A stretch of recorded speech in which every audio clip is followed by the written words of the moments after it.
ایک بزرگ نے واقعہ لکھا ہے کہ آپ لکھتے ہیں کہ حافظ صابر علی صاحب سے جو ہے بھوپال سے تھے،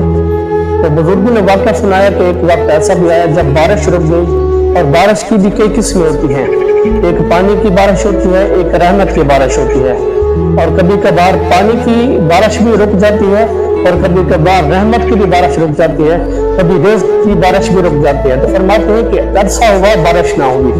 تو لوگ حافظ صابر علی صاحب کے پاس آئے تو کہنے لگے کہ جی آپ دعا کیجیے، اللہ والے ہیں تو اللہ تعالیٰ آپ کی دعا سنے گا تو بارش آئے گی۔ تو فرماتے ہیں حافظ صابر صاحب کی دعا بھی ایسی تھی، جب دعا مانگتے اتنی ترلے کرتے کہ سامعین کو لگتا کہ یہ ابھی منوا ہی لیں گے۔ تو وہ بزرگ فرماتے ہیں کہ بارش پھر بھی نہ آئی، تو ایک مرتبہ حافظ صابر علی صاحب نے ایک بچے کو بھیجا، جی مجھے بلا کر لاؤ، یعنی اس بندے نے جو واقعہ بیان کر رہا ہے اس نے کہا کہ میرے پاس بھیجا جی کہ ان کو بلا کے لے آؤ۔ جب مجھے بلا کے لے آیا گیا تو فرماتے ہیں کہ مجھے حافظ صابر علی صاحب نے پیسے دیے جیب میں سے اور کہا جی بزرگ آپ جائیں وہ قیمہ لے کر آئیں جو اپنے گھر کے اندر آپ پکاتے ہیں۔ تو فرماتے ہیں میں گیا،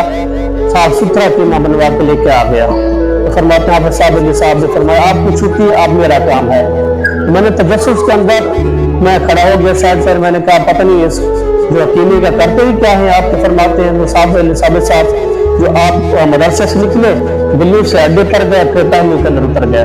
فرماتے ہیں میں بھی پیچھے پیچھے چلتا آ رہا تھا، تو حافظ صابر علی صاحب نے کہا جی آپ چھپ کر نہ آئیں بلکہ میرے ساتھ ساتھ چلتے رہیں۔ تو فرماتے جس وقت میں ساتھ ساتھ چلا تو ہم پہلو کے اندر اتر دیکھا کہ ایک کتیا ہے جس کی پچھلی ٹانگیں نہیں ہیں، اس کی پچھلی ٹانگیں دونوں ٹوٹ چکی ہیں اور اس کے لیے بچے دیے ہوئے ہیں، اور اس کے بعد دودھ تو ہے ہی کچھ نہیں، بچے دودھ پیتے ہیں، جب دودھ نہیں آتا تو کتا بھی آسمان کی طرف منہ کر کے کچھ کہتی ہے، آواز نکالتی ہے، اور وہ بچے بھی کچھ آواز نکالتے ہیں۔ تو فرماتے ہیں حافظ صابر علی صاحب نے وہ گوشت کا جو تھا قیمہ تھا وہ اٹھایا، شاپر کو فولڈ کیا کاغذ کو تو سامنے اس کے اندر رکھ دیا۔ فرماتے ہیں کتا تو ٹوٹ پڑی اس کے اوپر، تو کتا نے جی بھر کر کھانا کھایا، جب کھانا کھایا تو آسمان کی طرف منہ اٹھایا اور کچھ آواز نکالی۔ تو فرماتے ہیں جب ہم گئے تھے اس وقت ہم پسینے کے اندر بھی کر گئے تھے، اور جب واپس آئے ہم رحمت کی بارش کے ساتھ واپس آئے، اور ایسا ہوا کہ ہمارے کپڑے بارش کے ساتھ بھیگ گئے۔ تو ناظرین ہم بھی تو پھر ایسے ہی ہیں کہ اگر ہمارے پاس موٹر بائک آ جائے تو ہم ایسے بھی سپیڈ لگا کر جاتے ہیں، اگر پیچھے مٹی ہو اور چاہے